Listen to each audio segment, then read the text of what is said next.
A pressão no ambiente político do Internacional fica cada vez maior. Inclusive, um pedido que foi feito por conselheiros do Internacional. O apoio político que existia ao presidente Alessandro Barcelos já não acontece mais. E alguns comentários sobre a possibilidade de impeachment do presidente do Internacional nos bastidores. A gente traz todos os detalhes sobre isso nesse conteúdo depois da vinheta.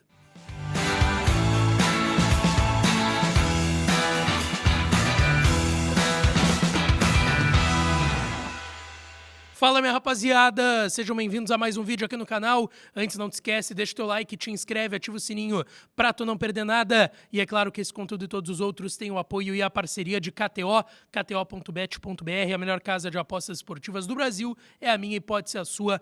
Também faz o teu registro, o link está no primeiro comentário fixado, mas lembrando, joga com responsabilidade porque o site é proibido para menores de 18 anos, casa de apostas é coisa séria, não é investimento, é para brincar, é para se divertir e tu pode fazer isso lá na KTO, tá certo?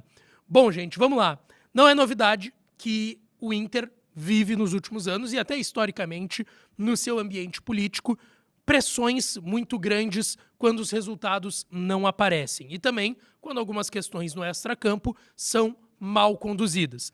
E a gestão do presidente Alessandro Barcelos, que passou por uma renovação e ele foi reeleito no final de 2023, não é diferente. Existe uma pressão muito forte da oposição do Inter, mas quem era a situação, quem estava ao lado do presidente Barcelos, também inicia um movimento de descolamento da gestão e de uma pressão no trabalho do atual presidente do Internacional. Por exemplo, o Povo do Clube, que é um movimento que mais coloca conselheiros no Conselho Deliberativo do Internacional, que foi um apoio muito forte na primeira eleição do presidente Barcelos, lá em 2020 para 2021, e também na reeleição dele no final de 2023, e que, por conta dos resultados de campo e algumas conduções em que eles discordaram, estão se descolando cada vez mais da gestão e do atual mandatário do clube. A principal torcida organizada do Inter, e quem acha que torcida organizada não tem um papel político importante, se engana muito, e a própria Popular confirmou isso na nota que emitiu na quinta-feira, antes do duelo de sábado e da vitória contra o Botafogo, também foi uma apoiadora do presidente Barcelos e está, neste momento, se descolando do atual mandatário do clube. A pressão é muito grande. Teve uma reunião na semana passada, na segunda-feira da semana passada, em que o presidente saiu muito vaiado do Conselho Deliberativo do clube por conselheiros principalmente de oposição. E aí muito se fala de possibilidade de impeachment, de possibilidade de saída ou de pedido de saída do presidente Alessandro Barcelos. E é importante aqui a gente colocar primeiro, tá?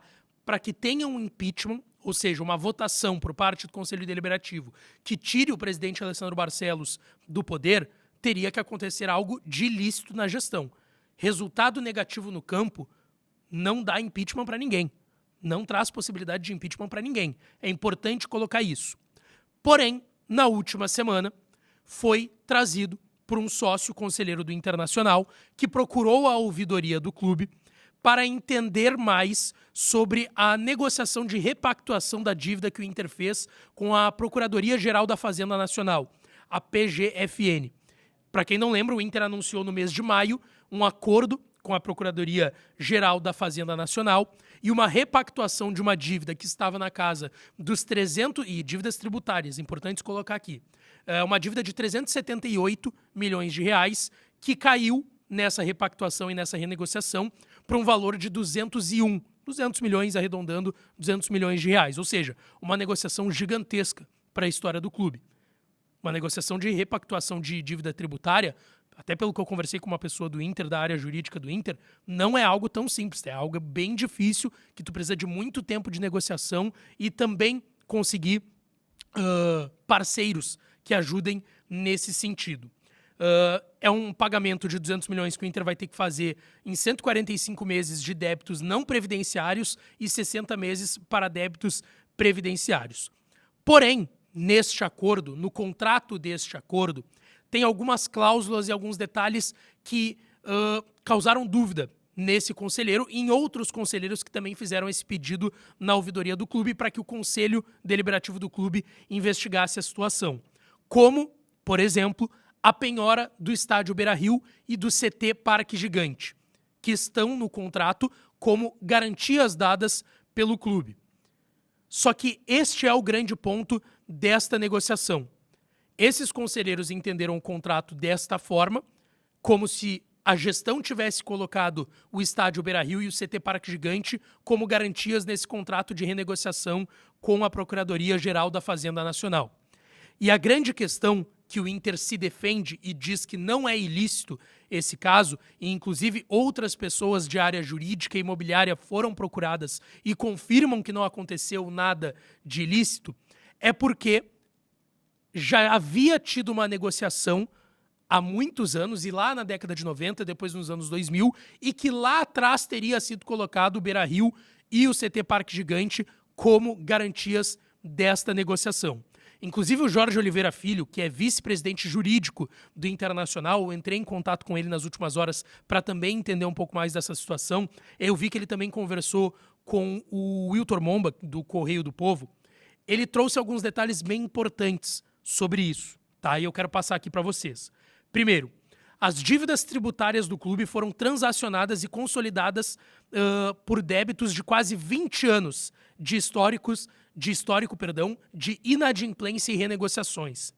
Esses valores já eram objetos de diversas execuções fiscais, dentre as quais já detinham de penhoras realizadas ao patrimônio mobiliário do clube, sendo desde 2004 dado em garantia de processos judiciais. Ou seja, o Inter diz que o Beira-Rio e o CT, como garantias de negociações tributárias, já estavam em contratos desde 2004.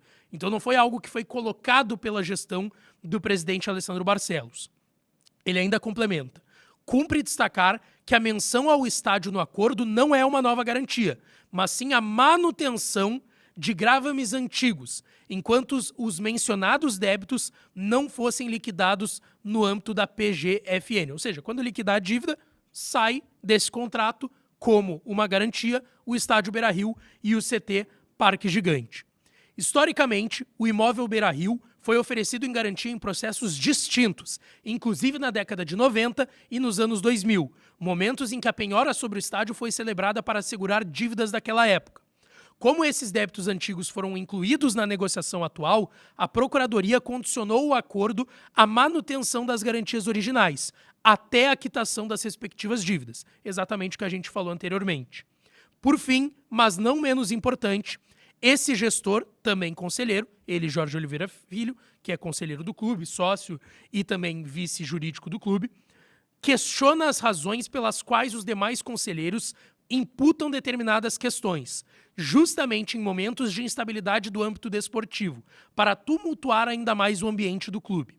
Digo com propriedade de que, caso fossem fatos questionáveis e que não tivessem uma fácil elucidação como esta, seria este também, conselheiro, o primeiro a questionar e proteger os interesses do clube.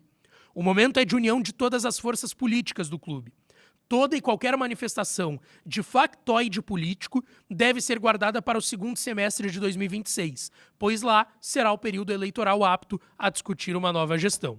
Então, em resumo, como a gente falou, o Beira-Rio e o CT Parque Gigante foram dados como garantias lá atrás, em 2004. E a PGFN, a Procuradoria-Geral da Fazenda Nacional, pediu a manutenção dessa garantia. Ou seja, o Inter nada tinha o que fazer, porque lá atrás foi dado como garantia de penhora o estádio Beira-Rio e o CT Parque Gigante. Então não foi colocado pela gestão atual, pelo presidente Barcelos, eles como garantia. E ele coloca algo muito importante no final da nota, que é essa questão política. E isso mostra como está tenso o ambiente político do Internacional e a pressão no presidente Barcelos. Se ele tivesse feito isso, colocado o Beira-Rio e o CT como garantias nessa negociação de transação tributária, aí sim, se ele faz isso sem uma votação de conselho fiscal, conselho deliberativo do clube, aí, pelos artigos do Internacional, seria passível uma discussão e, quem sabe, até uma votação ali na frente de impeachment. Mas não foi o caso. Então, não há nenhuma infração que traga a possibilidade de impeachment do presidente Barcelos, e é muito importante a gente deixar isso aqui muito claro. Mas mostra, esse ato e os outros que eu citei nesse vídeo, a pressão política enorme que vive o presidente do Internacional, Alessandro Barcelos. Deixa o teu like, te inscreve, ativa o sininho das notificações para não perder nada, que eu volto para falar mais do Colorado por aqui. Beijão, um abraço e até a próxima.